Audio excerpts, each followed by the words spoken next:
It was a cold February night in 2004 when a bright, disciplined nursing student named Maura Murray vanished into the white silence of rural New Hampshire. No one saw where she went. No one has ever found her. In the years that followed, her disappearance became one of America's most haunting mysteries, because it wasn't just that she vanished. It was that she seemed to be preparing for it. Maura was 21, a star athlete, and a promising student at the University of Massachusetts Amherst. She had the kind of life that looked steady on paper. Good grades, supportive family, a long-distance boyfriend who loved her. But beneath the surface, things were beginning to crumble. Earlier that week, she broke down crying while working a late shift at her campus security job. When her supervisor asked what was wrong, Maura only whispered, "My sister." But there had been no emergency with her sister. Whatever made her so upset, she never explained. A few days later, she sent her professors an email saying there had been a death in the family and she would be away for a week. There was no death. Then she packed her dorm room, meticulously. Every piece of clothing folded, desk cleared, even photos taken off the wall. She withdrew almost all the money from her bank account, just $280, and drove to a nearby liquor store. Surveillance footage shows her calm, expressionless, buying a box of wine and some bottles of vodka. That was around 3:30 p.m. on February 9th. By 4:30 she was on the road, driving her old black Saturn north out of Amherst, heading toward the White Mountains of New Hampshire. The highway stretched into endless snow, silent and cold. No one knew why she was going there. Maura didn't tell her friends, her boyfriend, or her father where she was headed. But the search history on her computer showed directions to Burlington, Vermont, and a few random motels in the mountains. Around 7 p.m., a local woman in the small town of Haverhill, New Hampshire, called 911. She reported a car off the road on Route 112, near her house. A black Saturn. It looked like it had slid into a snowbank. Inside that car was Maura Murray. She wasn't hurt. She wasn't panicking. When a passing neighbor named Butch Atwood stopped his school bus to check on her, she said she was fine. He offered to call the police but she refused, insisting she'd already called AAA. But she hadn't. Phone records would later show she made no such call. Butch drove home, parked his bus just 100 yards away and went inside to phone for help anyway. Police were dispatched at 7:46 p.m. Less than 10 minutes later, they arrived. The car was there. The airbags had deployed. A small amount of wine was spilled inside. The windshield was cracked. But Maura Murray was gone. She didn't take her backpack. She didn't take her phone. There were no footprints leading into the woods, no blood, no signs of a struggle. It was as if she had stepped out of the car and simply disappeared into the cold night. The officers searched the area with a flashlight, calling her name into the silent forest. Snowflakes drifted through the beam. Nothing. The house lights from the nearby homes flickered dimly across the road. Nobody saw her leave. Nobody heard a scream. Just minutes earlier she had been there, calm, conscious, talking to a neighbor. Then she was gone. Investigators found a few puzzling clues in the car. A box of Franzia wine partly spilled, a book about mountain climbing, printed MapQuest directions to Burlington, Vermont, and an email to her boyfriend about trouble in their relationship. There was also a damaged bottle in the snow, suggesting she might have taken a drink before or after the crash. But there were no signs of a struggle, no indication of foul play. When the first search began that night, officers assumed Maura had wandered off to avoid getting in trouble for the crash. It was freezing, below 20 degrees, but they expected she'd turn up in the morning. She didn't. At sunrise, the search began in earnest. Volunteers, police, K-9 units, even helicopters. But the dogs lost her scent abruptly, just 100 feet from the car. It stopped dead in the middle of the road as if she had been picked up by another vehicle. The more they looked, the stranger it became. Her cell phone never pinged another tower. Her credit cards were never used. Her social security number showed no trace of life after that night. Her father, Fred Murray, drove up immediately when he heard the news. He walked through the snow where her car had been found, desperate, shouting her name into the cold air. He would spend the next 20 years doing that same thing, returning to that same road, searching, hoping, refusing to believe she was gone. Police questioned everyone nearby. The neighbors had only seen a young woman at the wheel, standing outside her car briefly before she vanished. There were no other cars on the road at the time. The crash site itself was chilling in its simplicity. A quiet curve, surrounded by thick forest, barely lit by a single streetlight. The kind of place where sound doesn't travel and time seems to stop. There were no tire marks suggesting a chase, no footprints suggesting she ran. It was like she'd been swallowed by the night. Over the next few days, rumors spread through the small town. Some said a local man with a disturbing past might have picked her up. Others whispered that she'd staged her disappearance, planning to start a new life. But the question that haunted everyone was simpler. Why had she left in the first place? Her professors confirmed there was no death in her family. Her boyfriend, Bill, said she hadn't mentioned any plans to travel. And her father was adamant she wasn't running away. So what was she escaping? The week before her disappearance, Maura had been caught using a stolen credit card to order food. It was a minor offense, but it embarrassed her deeply. She'd also been in a car accident 2 nights earlier while driving her father's car after a party. It was a small crash, no one was hurt, but it seemed to weigh heavily on her. Her father comforted her, saying it was just bad luck. But Maura's mind worked differently. To her, it was another mistake she couldn't undo. Maybe she needed to get away just for a while. Maybe she wanted to disappear, temporarily, to think. Or maybe, someone helped her disappear permanently. By the end of that first week, the story had made national headlines. A missing college student. A mysterious car crash. No body. No clues. People began flooding online forums with theories, some rational, others wild. Maybe she had been kidnapped. Maybe she joined a monastery. Maybe she crossed into Canada. The problem was none of it fit perfectly. A young woman, alone, traveling north with no clear destination, crashes her car, refuses help, and disappears in minutes without a trace. Even veteran investigators couldn't make sense of it. Every detail added one more layer of confusion. Why did she lie about the family death? Why take out all her money and buy alcohol? Why print maps to Vermont? And why drive into one of the most remote areas of New Hampshire at night, in winter, completely alone? The deeper you look, the more impossible it becomes to find one answer that fits everything. And that's what makes the Maura Murray case so chilling. It feels almost like she planned her own disappearance, but left behind too many clues for it to be intentional. Was she running towards something? Or away from something? The car, the email, the lies, the tears at work, they all seemed to point to a secret no one else knew. Something that made her want to leave everything behind, even if it meant risking her life on a freezing mountain road. As night fell again over Route 112, the searchers gave up for the day. The snow had covered her tracks, erasing whatever little clues might have been left. And somewhere out there, in that endless white silence, was the last trace of Maura Murray. But what they didn't know then was that this was just the beginning. The deeper investigators dug, the stranger the story became, because Maura's disappearance wasn't as random as it looked. There were connections, phone calls, and secrets buried just beneath the surface. And when they started piecing them together, what they uncovered changed everything.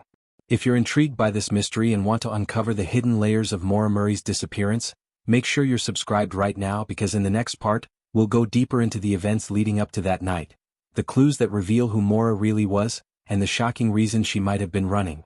Don't miss what comes next. Hit subscribe and turn on notifications, because as we continue we are get closer to the truth, one detail at a time. In the days before her disappearance, Maura Murray's life looked ordinary to the people around her. She went to class, talked to friends, worked her shifts, and made calls to her family. But behind that calm surface, she was quietly coming apart. Everyone who knew Maura described her as disciplined, reserved, and deeply intelligent. Someone who carried pressure like armor. She had a military father who believed in hard work and control. That discipline made her successful, but it also made her afraid to fail. After leaving West Point, where she had studied chemical engineering for 2 years, she transferred to nursing school at UMass Amherst. She told her friends it was because she wanted a career closer to people, something more personal. But there were whispers that something had happened at West Point, an incident she never talked about. Some said it was a minor rule violation. Others believed it was something deeper, something that haunted her enough to start over. She seemed to be running from something even then. Her boyfriend, Bill Roche, was also in the military, stationed hundreds of miles away in Oklahoma. Their relationship was long-distance and strained. They spoke often, but their calls were filled with confusion and miscommunication. Bill admitted later that they argued a lot, that Maura had once been suspicious of him talking to other women. In the week before she vanished, Maura's cell phone logs show a series of late-night calls to him, short, tense, emotional. Then suddenly silence. That same week, she was caught using a stolen credit card number to order food deliveries. It was a dumb mistake, maybe even a cry for help. When confronted, she broke down crying. But her friends said she brushed it off afterward, saying it wasn't a big deal. Still, something about her demeanor changed after that. Her roommate said Maura became quieter, distracted, like she was somewhere else in her mind. Then came February 5th, just 4 days before she vanished. That night, Maura's father, Fred, drove down to Amherst to help her shop for a new car. Her Saturn was old and unreliable, with more than 150,000 miles on it. They had dinner, laughed, talked about her classes, and then she dropped him off at his motel. Later that evening, she went to a dorm party with friends. Around 2:30 a.m., she left the party alone in her father's car. On the way back to her dorm, she crashed into a guardrail. The damage was minor but enough to require a tow. She called her father, sobbing, saying she was sorry. He told her not to worry, it was just a car. But the next morning, Maura seemed shaken, embarrassed, exhausted. Then just as suddenly she went back to normal. Smiling, attending class as if nothing had happened. But when you look at her movements over the next 48 hours, you realize how deliberate they were. She emailed her professors about the fake family death. She packed carefully. She withdrew her money. She printed maps and motel directions. She bought alcohol. Every action had purpose. Yet, the one question no one can answer is why. There's a moment that stands out, a detail so strange that investigators still debate it. On the night she left, before she hit the road, Maura searched online for information about alcohol and pregnancy. Nobody knows why. Her friends said there was no sign she was pregnant, but it adds another layer to the mystery. Around the same time, she called a man who owned a condo in New Hampshire that she'd rented with her family in the past. The call lasted less than a minute. He later told police she didn't say much, just asked about availability. She never booked a room. So why was she calling about a condo in the exact same area where she'd later crash? Coincidence? Or was she planning something specific? As investigators pieced together her route north, the puzzle grew more complicated. She had her ATM receipts, her liquor store receipt, her printed directions, all perfectly timed. Her trip wasn't spontaneous. It was planned. But planned for what? When the police later analyzed the contents of her dorm room, they found a printed email from her boyfriend that hinted at problems in their relationship. In the trash, they found empty wine boxes and packing materials, but no suicide note, no goodbye message, nothing that suggested she was ending her life. What they did find, though, was a sense of finality. Everything neatly organized, almost like she was preparing to leave forever. To her father, that idea was unthinkable. Fred Murray insisted Maura wasn't running away. He believed she had been taken. He said she must have accepted a ride from someone who seemed safe, and that person did something terrible. But the evidence didn't support a struggle. It didn't even support panic. Every move she made before that crash felt calm, methodical, almost eerie. She leaves campus in the afternoon, drives for hours through small towns, stops nowhere, speaks to no one, and ends up in a snowbank just before dark.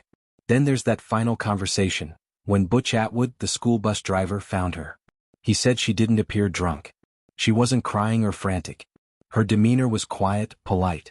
She said she'd already called for help, even though she hadn't. She was lying. Why? Some believe she didn't want the police involved because she'd been drinking, and didn't want another accident on her record. Others think she was waiting for someone, a person she knew who was supposed to meet her there. Atwood said she looked cold but calm, standing beside her car with her arms folded. He described her as a pretty young girl, in jeans and a dark jacket, alone in the fading light. When he left to call for help, she had less than 10 minutes before police arrived. 10 minutes that changed everything. Those 10 minutes are the gap that no one can fill. No car was seen driving away. No headlights in the distance. The houses nearby were quiet. The dogs lost her scent right on the road.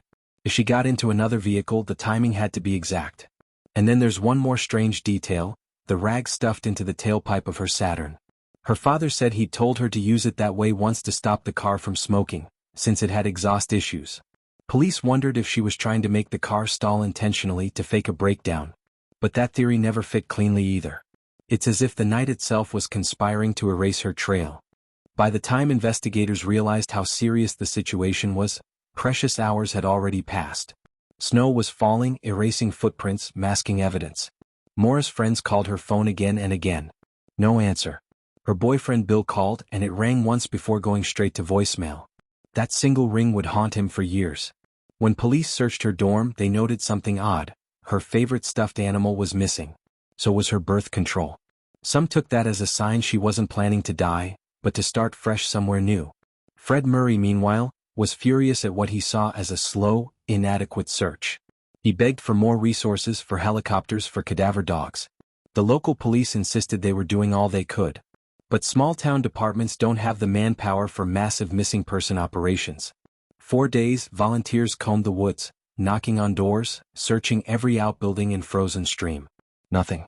The crash site became almost sacred ground, a symbol of the last known moment of Maura's existence. Her family posted flyers everywhere. The news ran her story nightly. But after that first week, leads dried up. Then something strange happened. A man who lived a mile from the crash site reported seeing someone walking briskly along the road that night, a figure in dark clothing. But when questioned, he couldn't say for sure if it was a man or a woman. He'd been driving fast. That single sighting reopened hope. Maybe she had walked away after all. Maybe she was still alive when the police arrived. But where could she have gone in sub-zero temperatures with no coat and no flashlight?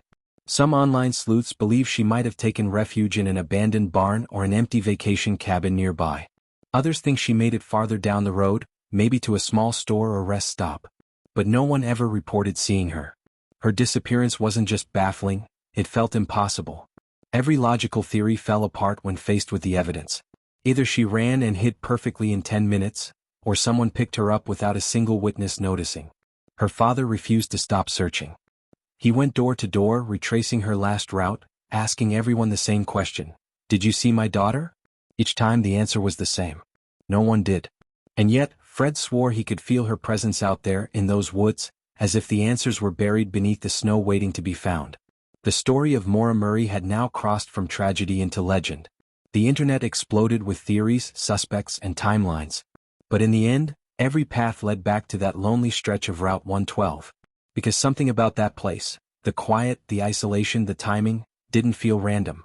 As new investigators joined the case, they started noticing inconsistencies in the reports, details that had been overlooked, and a few disturbing connections to local residents. Connections that might point to what really happened in those final minutes. When investigators began piecing together Maura Murray's final moments, they quickly realized something about the timeline didn't fit. In a town as small as Haverhill, New Hampshire, with barely 1,000 people and just one main road, it seemed impossible for someone to vanish without a trace. Yet somehow Maura had done exactly that. The first responding officer, Sergeant Cecil Smith, arrived on the scene less than 10 minutes after the 911 call. The road was dark and silent. The black Saturn sat at an angle in the snowbank, its hazard lights blinking faintly against the trees. Steam rose from the hood, curling into the cold air. But there was no driver. No sign of footprints leading away. Inside the car, Smith found Maura's belongings, her wallet, credit cards, makeup, directions, and the alcohol she'd purchased earlier that day. A box of Franzia wine had spilled onto the seat. In the snow outside, an empty soda bottle smelled faintly of alcohol. The airbag had gone off and the keys were missing.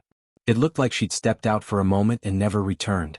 Butch Atwood, the bus driver who'd spoken to Maura minutes before, stood nearby watching as police examined the car.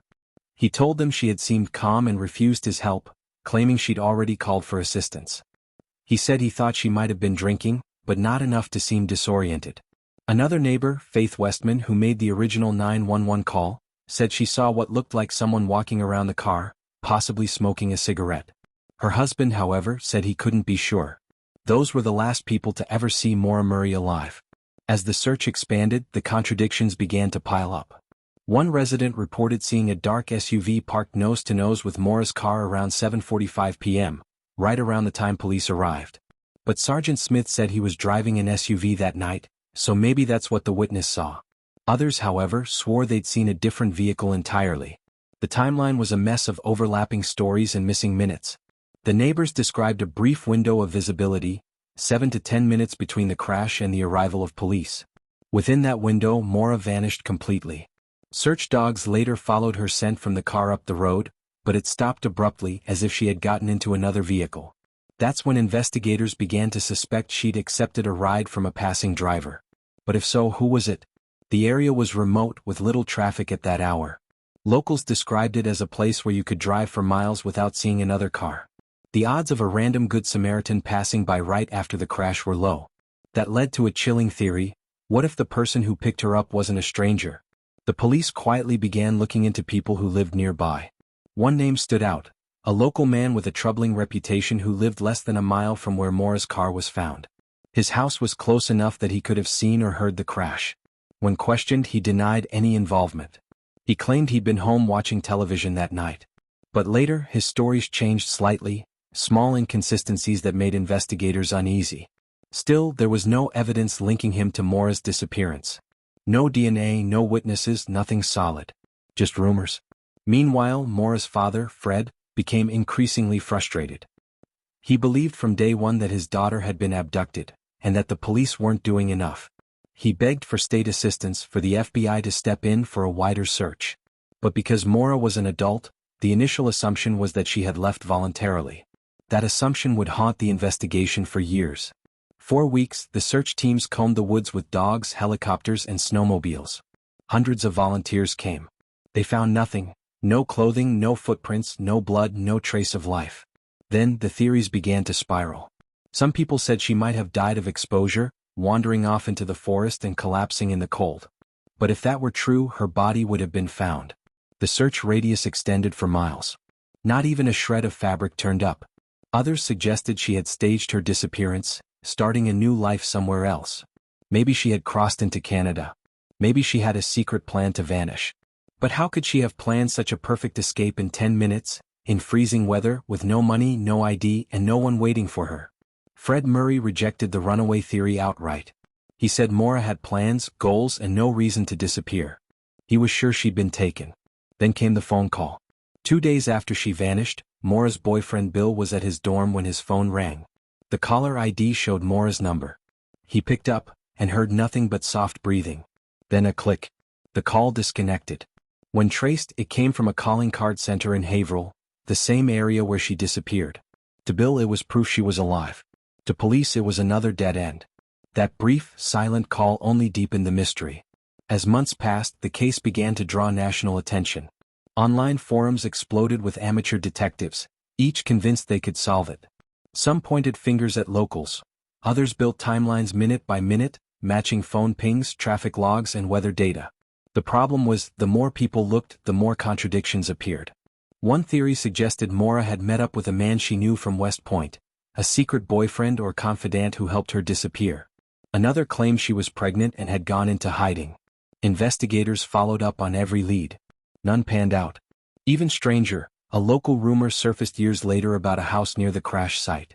The owners reported odd behavior, dogs reacting violently to the basement. For a while, police suspected that maybe, just maybe, Maura had ended up there. But searches turned up nothing. The case went cold again. By 2006, Maura's disappearance had become a ghost story whispered through the White Mountains. Some hikers claimed to see a young woman's figure walking the roads at night. Others said they heard faint cries in the woods. It was superstition, but it showed how deeply the story had gripped people. For Fred Murray, the pain never dulled. Every year he returned to the same road, carrying flyers and hope. He met with detectives, begged for answers, retraced every detail. But the truth refused to surface. Still, there were fragments, pieces of something dark lingering in that town. Neighbors began recalling strange details. A truck seen idling near the crash site days earlier. Unfamiliar footprints by the woods.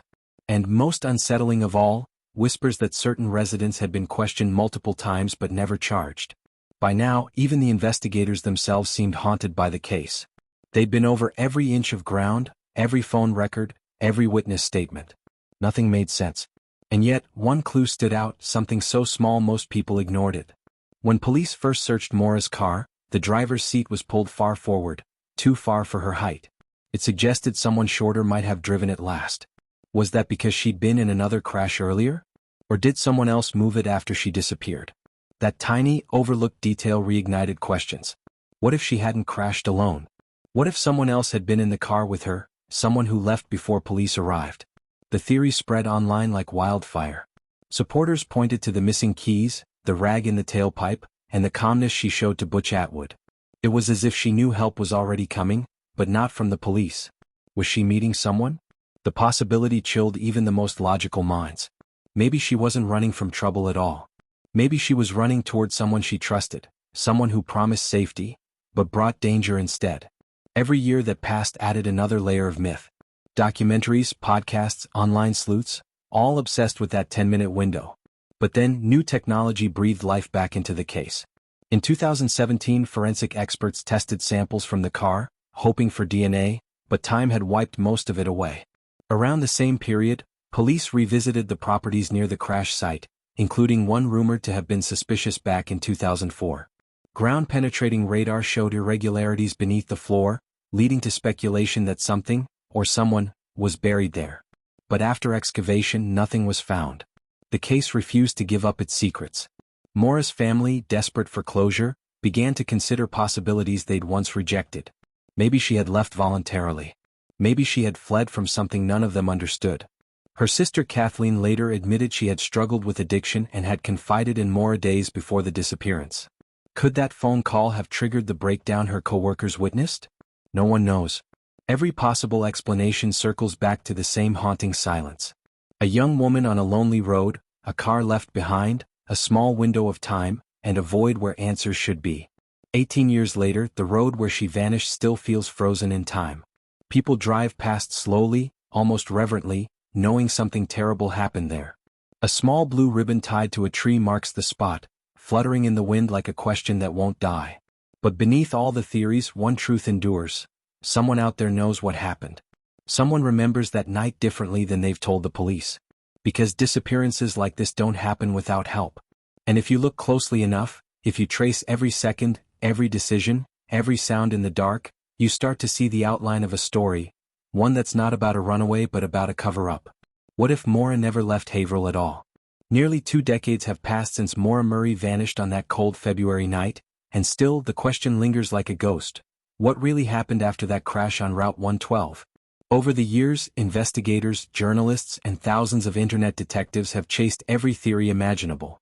But the deeper you look, the more one chilling pattern emerges.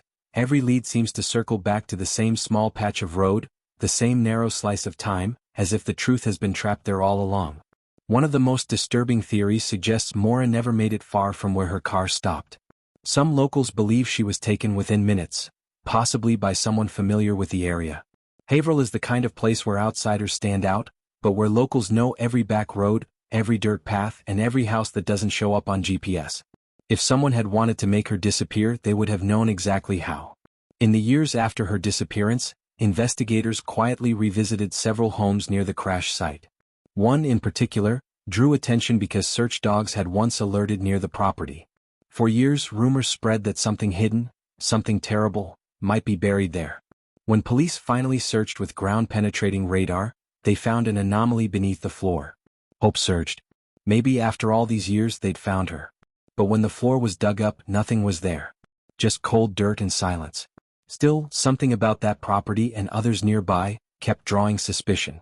Residents whispered about a local man who had acted strangely after the crash, someone who lived close enough to have heard it. He'd been interviewed before, cleared each time. But inconsistencies remained. Then, a former private investigator dropped a new piece of information.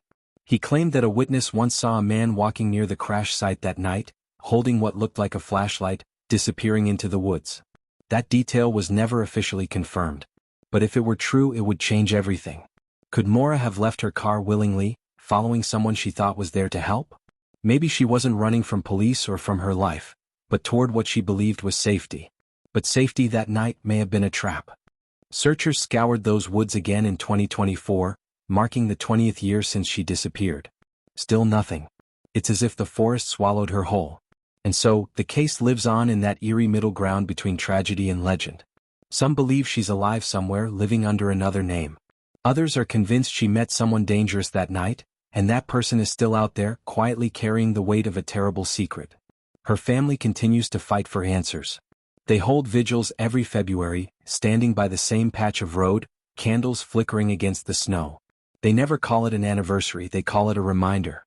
Because to them, Maura isn't gone. She's missing. And that difference matters. There's a quiet strength in that kind of hope. But also a deep, haunting sadness. Every once in a while, someone new claims to have seen something. A figure on the roadside, a flash of light, a woman's voice in the woods. None of it has ever been proven. Yet the story refuses to die. And maybe that's because Maura's case isn't just about one missing woman, it's about the unsettling truth that anyone can disappear. In a matter of minutes. On a quiet road. In a place that's supposed to be safe. The Maura Murray case reminds us that even the most ordinary night can fracture into something unexplainable. That sometimes answers aren't hidden, They're just buried beneath layers of silence, fear, and time. One day someone will talk. Someone will slip. Someone will remember something they've kept buried too long. And when that happens, the truth will finally surface from the snow.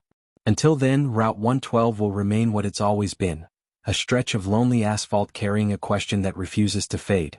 What really happened to Maura Murray? Maybe the answer has been right there all along. Maybe we've just been looking in the wrong direction. And that is the most chilling part of all. If you've been following this story and want to see more true crime mysteries like this, real cases that still echo with unanswered questions, make sure to subscribe. Every week, we uncover stories that challenge what we think we know.